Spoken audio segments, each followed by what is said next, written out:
ta lumière brille au milieu de nos ténèbres, que ta lumière brille sur la terre comme dans le ciel. Lorsque ta voix retentit, toute l'obscurité s'enfuit, que ta lumière brille.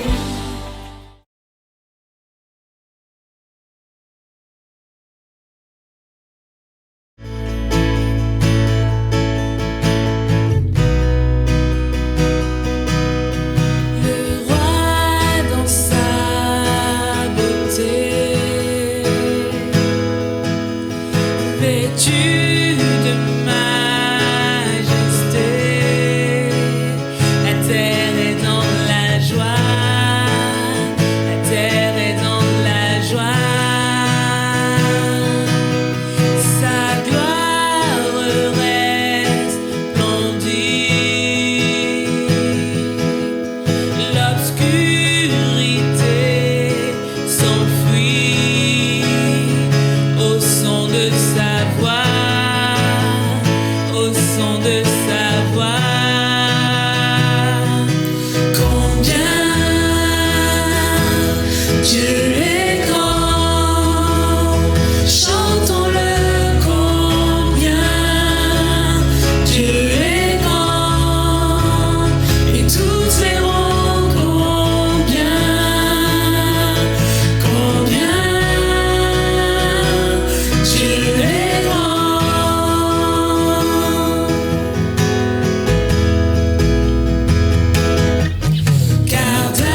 je sonde l'univers, les astres que tu as créés, les océans, les mers, tout me révèle ta majesté. Alors mon âme veut s'écrier de tout mon cœur, je veux chanter. Oh Dieu, tu es infiniment grand, éternel, puissant, roi majestueux. Oh Dieu, tu es infiniment grand, éternel, puissant, roi majestueux.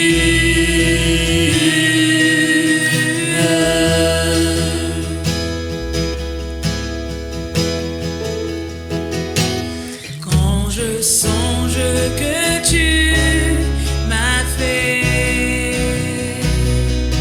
que tu t'es révélé à moi,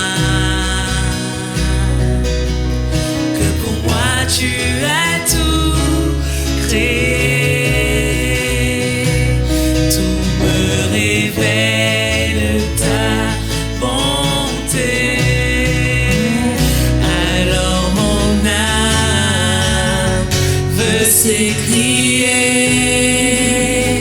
de tout mon cœur, je veux chanter.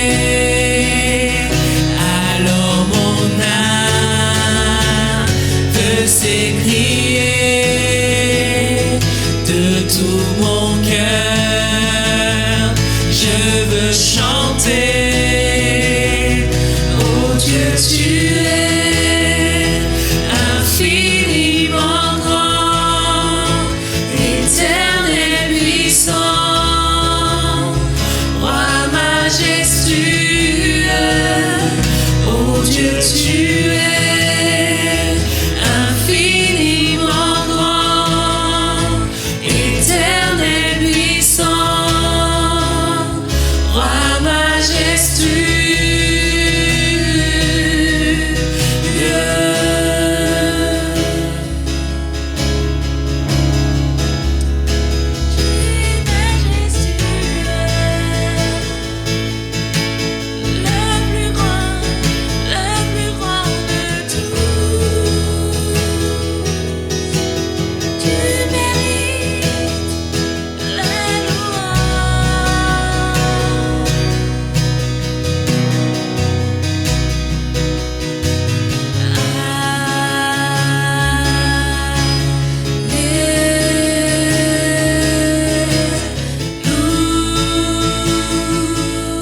Bonjour à tous, bonjour à toutes.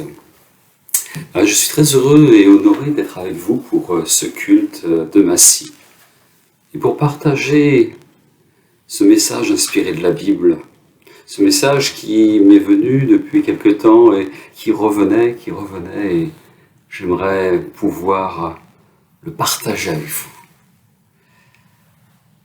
Dès quelques instants, j'aimerais que nous puissions, même si ce sera bien trop court, mais pouvoir réussir à exciter en vous une curiosité, votre curiosité, pour découvrir quelqu'un de bouleversant. Vous êtes prêts à me suivre dans cette découverte? C'était il y a quelques années, une équipe d'archéologues effectuait des fouilles dans une partie ancienne de la ville de Thessalonique, un port de Macédoine situé au nord-est de la Grèce. Et les ouvriers découvrirent un cimetière grec datant du 1er siècle de notre ère. Et au milieu des tombes, ils en trouvèrent une sur laquelle étaient écrits ces mots « Aucune espérance ». Vous imaginez ? Aucune espérance. Est-ce que vous metteriez ça sur votre tombe, sur la stèle de votre tombe? Et pourtant, c'est ce qu'ils ont découvert. Tout ailleurs, on va au temps de l'apôtre Paul. Et justement, c'est Paul qui va se trouver à Athènes, au milieu de l'aéropage. Et il dira qu'il trouva les Athéniens très religieux, car il avait découvert sur un autel l'inscription « à un Dieu inconnu ». Vous pouvez lire ça dans Acte 17, verset 22. « À un Dieu inconnu ». Imaginez qu'aujourd'hui, je vous dise, voilà, il n'y a pas d'espoir, il n'y a plus d'espoir, il n'y a pas de Dieu connu, il n'y a rien. Quel désarroi! Quel désarroi! La semaine dernière, nous étions heureux d'écouter Ludovic qui nous a parlé de Jésus qui est venu pour, et puis il y avait quelques points de suspension. Jésus est venu pour différentes choses, et notamment pour bénir. Et je ne m'étais pas concerté avec lui, j'avais à cœur ce message depuis longtemps. Ce message qui est Jésus, celui que tout le monde croit connaître. Je vais ce soir décliner quelques aspects de la vie de Jésus. Et pourtant ce sera bien insuffisant, ce sera bien imparfait, ce sera bien superficiel. Mais beaucoup ont une prétendue connaissance de Jésus. Beaucoup ont une prétendue savoir de la profondeur spirituelle de Jésus. Mais qui le connaît réellement? Qui le connaît réellement? Certains le prennent pour une célébrité internationale. Et c'est vrai qu'il est connu de beaucoup. Il est connu depuis des années et des années. Mais il est souvent bien méconnu, même par les chrétiens. Voilà ce titre, Jésus celui que tout le monde croit connaître. Je relisais ce livre du pasteur Joël Chédru, Jésus ce célèbre inconnu. Et c'est vrai que ce nom est extraordinaire. Il nous est parlé qu'il n'y a aucun autre nom qui a été donné parmi les hommes par lequel nous puissions être sauvés. Et ce nom est merveilleux. Pourrions nous poser cette question, mais Jésus c'est qui? Peut-être même certains diraient, Jésus c'est quoi? Jésus est où? Et Jésus c'est quand? À quelle époque? Jésus, comment faire pour le connaître? Comment faire pour qu'il ait une part dans ma vie? qu'il vive en moi. Jésus a été révélé pourquoi? Pour qui? Pourquoi Jésus? Pourquoi est-ce que l'on parle de lui? Ce n'est pas un moment où nous allons faire de la théologie ce soir. J'aimerais juste rencontrer votre cœur et que surtout le Seigneur rencontre votre cœur pour savoir qui est Jésus. Je me souviens du moment où j'ai découvert que Jésus était celui qui était venu sauver mon âme, venu sauver ma personne, comme il était venu sauver tous ceux qui sont là sur cette terre. C'est-à-dire que tous soient sauvés, que tous parviennent à la connaissance de la vérité en et par Jésus-Christ. Je vais vous inviter à faire une lecture. C'est dans l'évangile de Jean, au chapitre 20, que nous lirons cela, versets 29 et verset 31.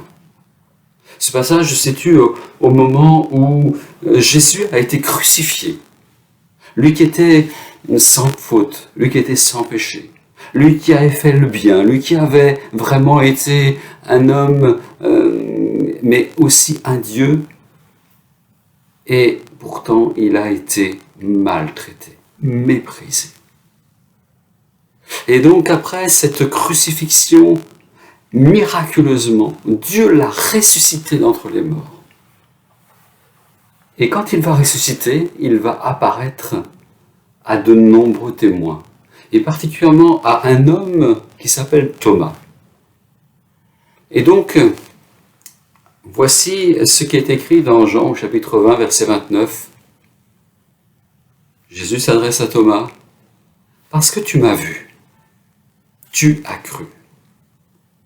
Heureux ceux qui n'ont pas vu et qui ont cru. » Jésus a fait encore, en présence de ses disciples, beaucoup d'autres miracles qui ne sont pas écrits dans ce livre, mais ces choses ont été écrites afin que vous croyiez que Jésus-Christ est le Fils de Dieu et qu'en croyant, vous ayez la vie en son nom. Qu'est-ce que cela signifie exactement? Il y a bien des hommes, bien des femmes qui sont là à vouloir s'approcher de quelqu'un qui pourrait être un bienfaiteur pour leur vie. Et lorsque nous regardons, la vie, elle ne nous fait pas de cadeaux. La vie est compliquée. La vie nous amène parfois à bien des tristesses, à bien des interrogations. Et pourtant, il y a de l'espoir. Il y a de l'espérance pour ta vie, pour ma vie. Il y a de l'espérance pour cette humanité. Il y a vraiment des paroles qui sont là, des paroles puissantes, des paroles qui vont amener quelque chose de particulier. Quand Jésus dit « Heureux ceux qui n'ont pas vu et qui ont cru ». On a cette réflexion souvent qu'on ne veut pas être incrédule et qu'on est comme Thomas, on veut voir, on veut croire pour voir, on veut voir pour croire. Et c'est vrai que lorsque nous entendons ces paroles de Jésus qui dit « Heureux ceux qui n'ont pas vu et qui ont cru », vraiment c'est un pas que nous devons faire.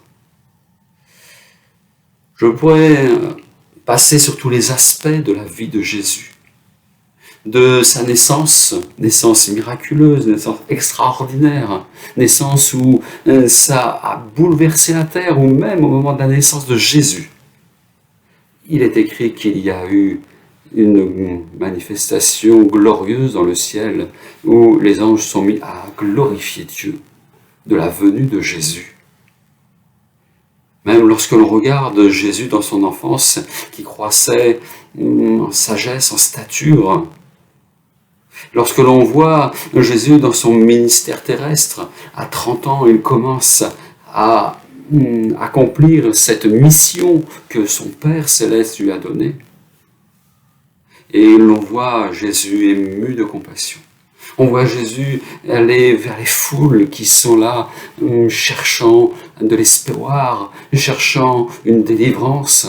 On voit Jésus qui va à d'autres moments aller vers une personne isolée, une personne de mauvaise vie, une personne qui est là dans le désespoir. Mauvaise vie pour ceux qui se disent bien pensants. Parce que la réalité, le cœur de l'homme, le cœur de l'humain, le cœur de la femme, le cœur des enfants a besoin d'être lavé par Jésus.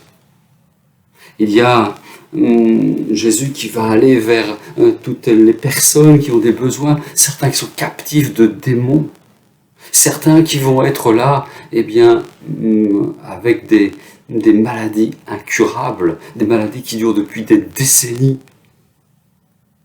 Et je crois que Dieu veut faire grâce. Je crois que Dieu veut appeler encore.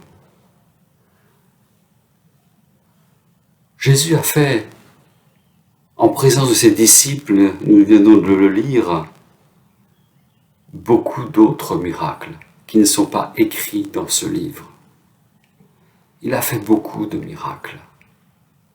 Et je disais, le temps est court pour pouvoir parler de toutes les belles choses que Jésus fait. On peut parler du passé. Mais franchement, ça fait 33 ans que je suis avec le Seigneur, que je marche avec le Seigneur. Et si je devais, juste pour ma part, et pourtant je pense que pour bien d'autres ce sera encore plus glorieux, plus extraordinaire, mais juste pour ma part, raconter ce que Jésus a fait dans ma vie, comment il a permis que je rencontre celle qui est devenue ma femme. Comment le Seigneur nous a bénis alors que la mort nous environnait et que dès l'âge de 27 ans, j'aurais pu être veuf. Comment le Seigneur nous a donné de merveilleux enfants. Comment le Seigneur nous a conduits à pouvoir le servir. Comment le Seigneur nous a donné cette paix, cette joie, cette espérance au travers des différentes difficultés, les vicissitudes de la vie. Comment est-ce que vous connaissez Jésus? Quel est le degré de connaissance de Jésus que vous avez? Certains pensent que c'est un personnage d'un autre âge, d'une autre ère. Certains pensent que c'est un usurpateur, un faiseur de miracles, un chef religieux, un prophète. Et beaucoup vont donner tel attribut, telle nomination pour Jésus et de Jésus. Et puis d'autres vont croire que Jésus est le roi des rois, Jésus est le Seigneur des seigneurs, que Jésus est le Fils de Dieu, que Jésus est le bon berger, celui qui est la porte pour devenir un disciple, celui qui est sauveur, donnant la vie, et même le seul qui permette d'obtenir la vie éternelle. Jésus, c'est un nom qui est merveilleux. Je le disais tout à l'heure, c'est ce nom qui sauve. Et derrière ce nom, il y a une personne. Pourquoi ce nom? Parce qu'il y a tout un reflet. Lorsque l'on regarde comment est appelé Jésus, il y a tout un reflet de différentes caractéristiques qui sont là pour pouvoir amener quelque chose dans notre vie, pour amener à croire à ce qu'il est réellement. Parce qu'il y a plein de facettes de la personne de Jésus. Et pourtant, il est celui qui aime. Qui aime comme Dieu vous aime. Et en cela, il est intéressant de pouvoir le découvrir davantage. Mais je voudrais m'arrêter quelques brefs instants sur ce doute qu'il peut y avoir. Je vous parle, mais je ne suis pas insensible et inconscient du fait que vous avez sans doute bien des épreuves. Qui est épargné dans cette vie? Qui se retrouve toujours sur les sommets? Qui n'a pas de problème avec ses enfants? Qui n'a pas de problème avec ses parents? Qui n'a pas de problème avec son employeur? Qui n'a pas de problème avec ses employés? Qui n'a pas de problème avec la société dans laquelle il est? Qui n'a pas de problème avec ce monde qui nous environne où tout d'un coup un problème écologique peut arriver, un virus peut arriver. On est contraint par différentes choses qui peuvent nous saisir.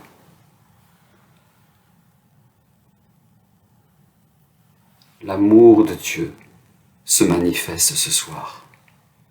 Et j'aimerais que vous puissiez trouver cette espérance, non pas dans une personne, non pas dans une religion, non pas dans des méthodes quelconques, mais trouver l'espérance dans celui qui a été donné aux hommes pour que nous ayons cette vie.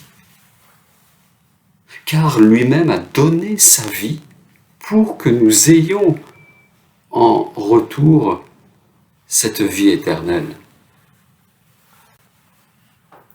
Il nous est dit, ce verset extraordinaire nous dit que Dieu a tant aimé le monde. Dieu a tant aimé le monde. Je répète, Dieu a tant aimé le monde. Et c'est-à-dire que derrière le monde, il y a toi, moi, et il y a nous. Il y a notre entourage, ceux qui nous sont proches. Il y a même les plus cruels. Dieu a tant aimé le monde qu'il a donné Jésus, son Fils unique. Il a donné son Fils unique. Mais qui suis-je? Qui es-tu? Avec tout le respect que j'ai pour vous, j'ai pour toi. Mais qui nous sommes pour que quelqu'un donne son Fils unique? À plus forte raison que Dieu donne son Fils unique pour nous. Et il y a un but dans cela. C'est pas donner, pour dire j'ai donné, et puis voilà, il n'y a rien. Non, il y a un objectif, un but. C'est afin que quiconque croit en lui ne périsse pas. Afin que quiconque croit en lui ne périsse pas. Avons-nous cette conscience de cet amour de Dieu qui veut que nous ne soyons pas là à rester dans nos difficultés, que nous ne soyons pas là à rester isolés, sans un secours, sans quelqu'un qui pourrait nous secourir, alors qu'il nous est dit que Dieu a tant aimé le monde, afin que quiconque croit en lui ne périsse pas, mais qu'il ait la vie éternelle. Ah oui, non seulement c'est ne pas périr, mais en plus c'est du plus. C'est avoir la vie éternelle. Et vraiment, je crois que nous pouvons découvrir davantage. Je disais, le temps me manque, et c'est vrai qu'il faudrait des jours, il faudrait des bibliothèques, il faudrait des disques durs extra performants pour pouvoir décrire qui est Jésus, ce qu'il fait, les miracles qu'il opère, et tout. Mais ce que je conseille, c'est que ce soir tu puisses prendre ta Bible, et particulièrement aller dans les évangiles, dans l'évangile de Matthieu, l'évangile de Marc, l'évangile de Luc, l'évangile de Jean, et même parcourir les psaumes, et regarder ce qui est noté, notamment dans la partie des évangiles à propos de Jésus, ce qu'il faisait, son caractère. comment il a été plein d'amour, plein de compassion pour ceux et celles qui étaient autour de lui. Même les plus hostiles, il leur a ouvert la porte. Il leur a proposé d'avoir faim, d'avoir soif de lui, pour qu'ils puissent obtenir cette vie en abondance. Jésus a été révélé à nos cœurs. Et ce soir, il veut se révéler encore.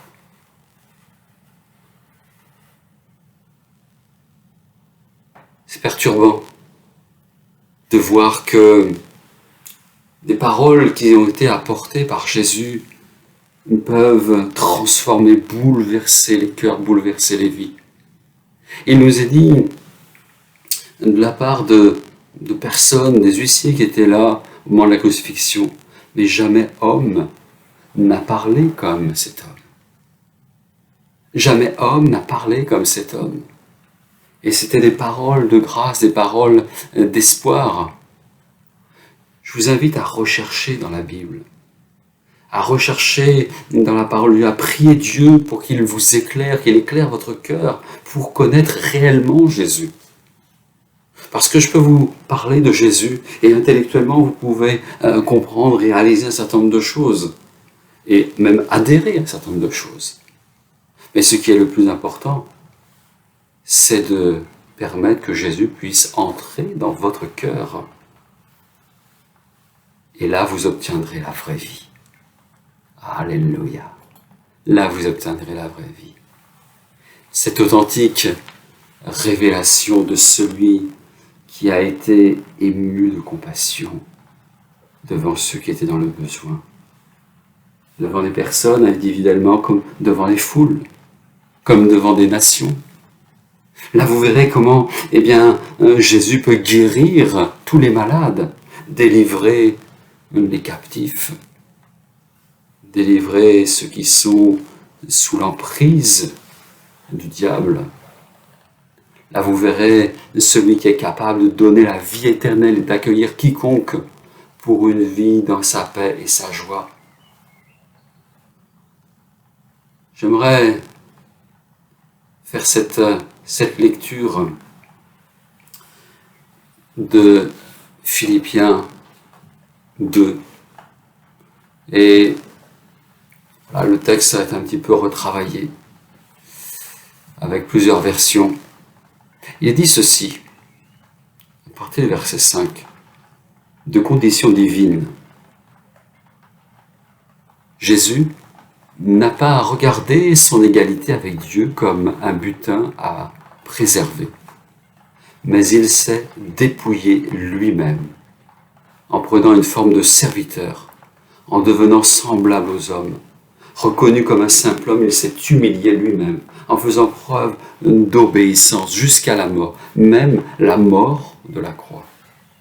C'est pourquoi aussi Dieu l'a élevé à la plus haute place et lui a donné le nom qui est au-dessus de tout nom, afin que, au nom de Jésus, tout genou fléchisse dans les cieux et sur la terre et sous la terre, et que toute leur reconnaissance que Jésus-Christ est le Seigneur, à la gloire de Dieu le Père. Il y a de l'espoir, il y a de l'espérance en Jésus.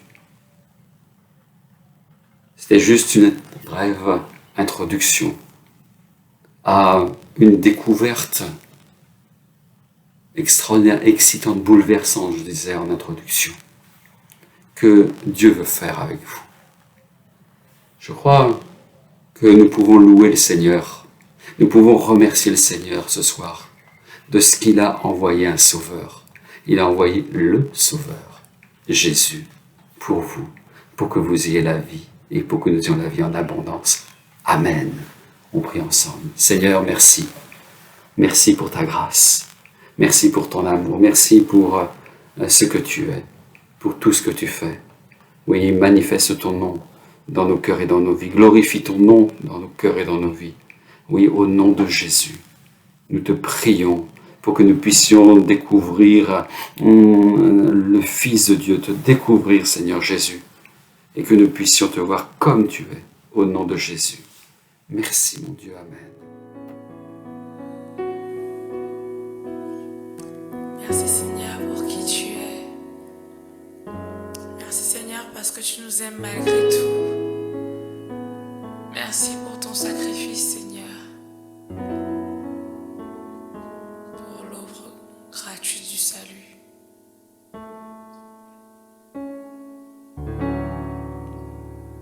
Me voici.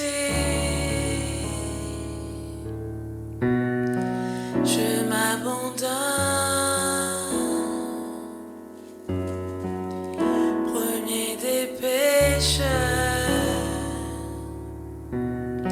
et dernier des hommes, né de la poussière, aimé d'un roi, le roi de l'univers, aimé de toi,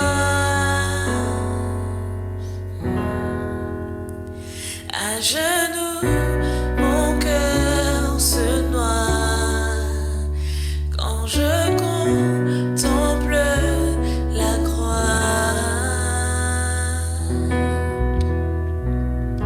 et j'élève mes mains pour lesquelles tes mains furent transpercées. J'élève mon cœur pour lequel ton cœur dut s'arrêter. J'élève ma voix, le cri de mes lèvres comme un chant d'amour pour toi. Me voici, et ma vie commence. Moi qui méritais la mort pour sentence, mes chaînes sont brisées, mes murs s'effondrent. Tu as tout changé en une seconde, et tout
j'élève mes mains pour lesquelles tes mains furent transpercées. J'élève mon cœur pour lequel ton cœur dut s'arrêter.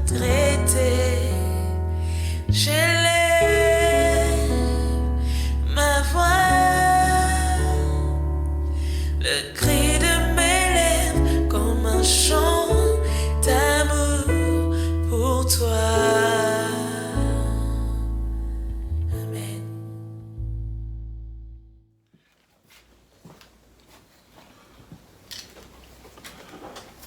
Bonjour, nous allons passer par la table du Seigneur. Et pour cela, j'aimerais vous lire deux textes. Le premier se trouve dans 1 Corinthiens 11 et le deuxième dans Ésaïe 53. Il est question ici de l'alliance que Dieu voulait faire avec les hommes, une nouvelle alliance, et qui concernait cette fois-ci tout le monde, ceux qui avaient accepté particulièrement le Seigneur Jésus. La Bible nous dit, et c'est Paul qui parle, en parlant de l'instauration de ce que Jésus avait annoncé juste avant qu'il aille sur la croix. Il parlait de sa mort, il parlait de son don, du don qu'il allait faire pour l'humanité. Et il a fait cette révélation à Paul, et Paul en parle dans 1 Corinthiens 11 au verset 23. Il va dire, car j'ai reçu du Seigneur ce que je vous ai enseigné, c'est que le Seigneur Jésus, dans la nuit où il fut livré, il prit du pain. Et après avoir rendu grâce, le rompit et dit, ceci est mon corps, qui est rompu pour vous, faites ceci en mémoire de moi.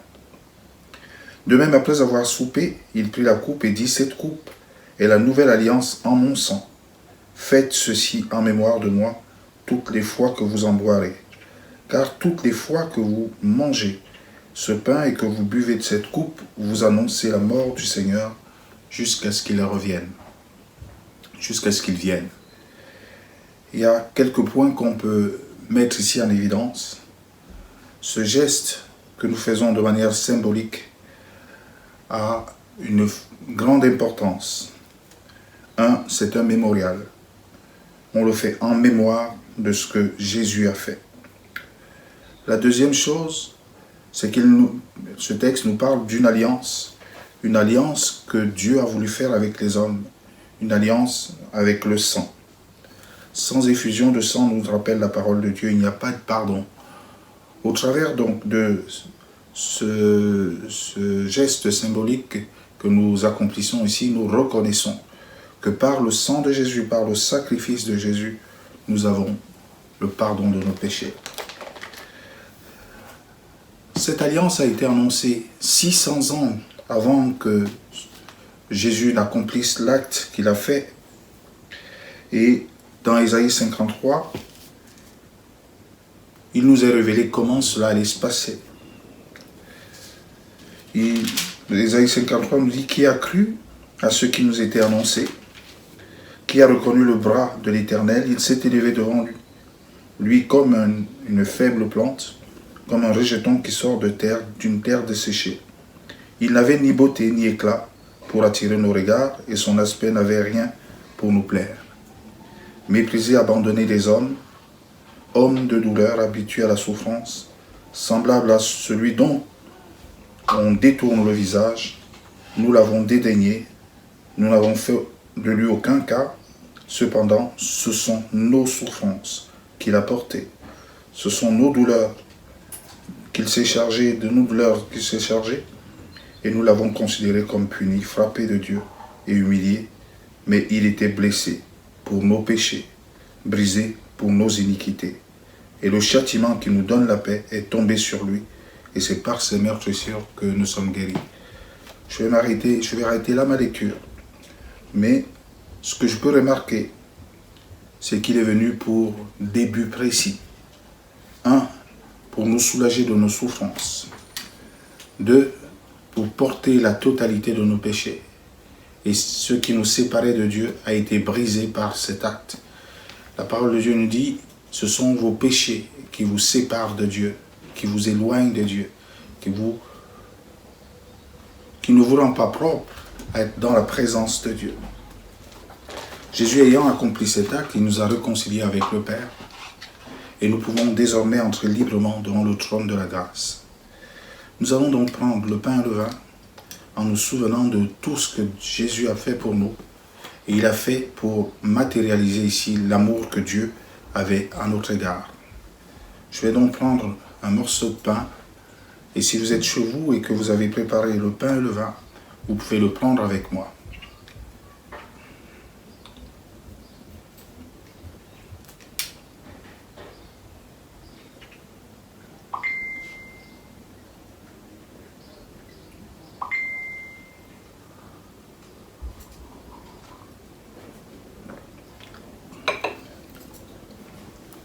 Et chacun de vous, là où il est, peut rendre grâce à Dieu pour ce qu'il a fait pour lui.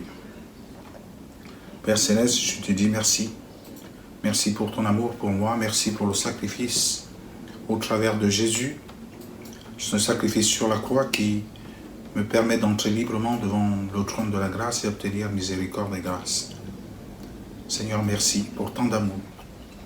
Non seulement pour ma vie ici-bas, mais pour cette espérance que tu me donnes au travers de ce sacrifice. Tu promets que tu viendras nous chercher pour que nous soyons avec toi pendant l'éternité. Alors toute ma gratitude envers toi, Père, au nom de Jésus. Amen.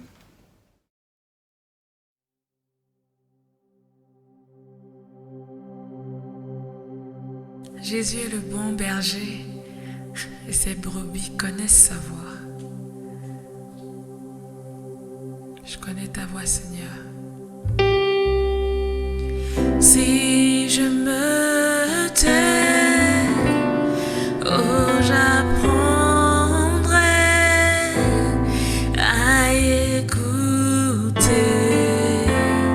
la voix du bon berger. Quand je l'entends, oh, je comprends qu'il a payé pour ma liberté. Quand je t'ouvre mon cœur, je te vois, Seigneur. Quand je t'ouvre mon cœur, je t'entends me parler. Et ta loi dans mon cœur toujours demeure.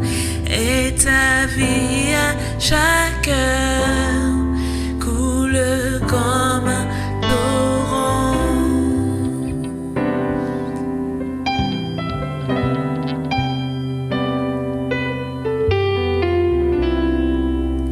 Si je me tais, oh, j'apprendrai à écouter la voix du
voix, Seigneur, quand je t'ouvre mon cœur, je t'entends me parler, et ta loi dans mon cœur toujours demeure, et ta vie à chaque heure coule comme un torrent.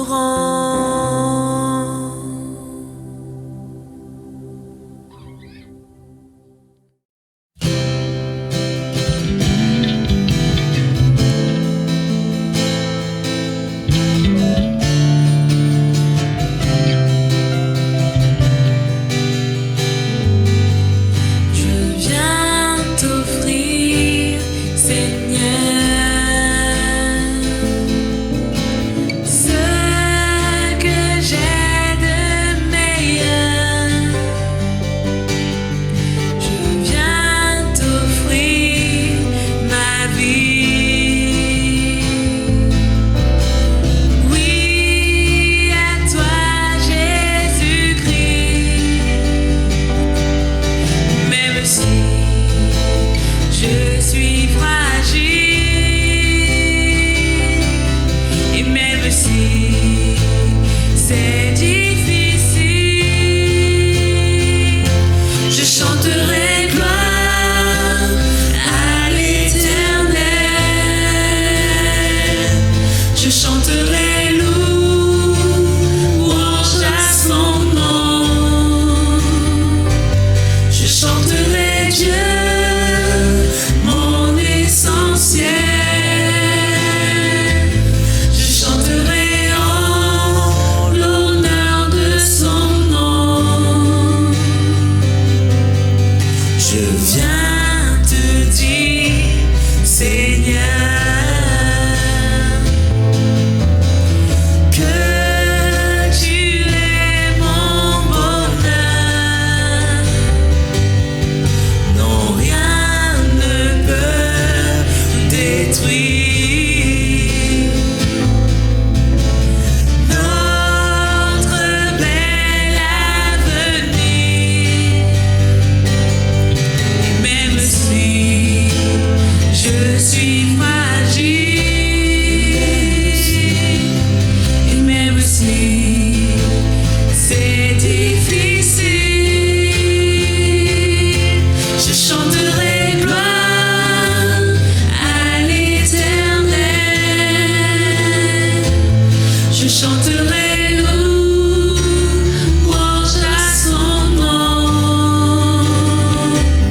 Je chanterai Dieu, mon essentiel. Je chanterai en l'honneur de son nom. Toute ma vie, je redirai que tu as donné ta vie. Toute ma vie, je redirai que tu as payé le prix. Toute ma vie, je redirai que je ne vis que pour lui. Je chanterai gloire à l'Éternel. Je chanterai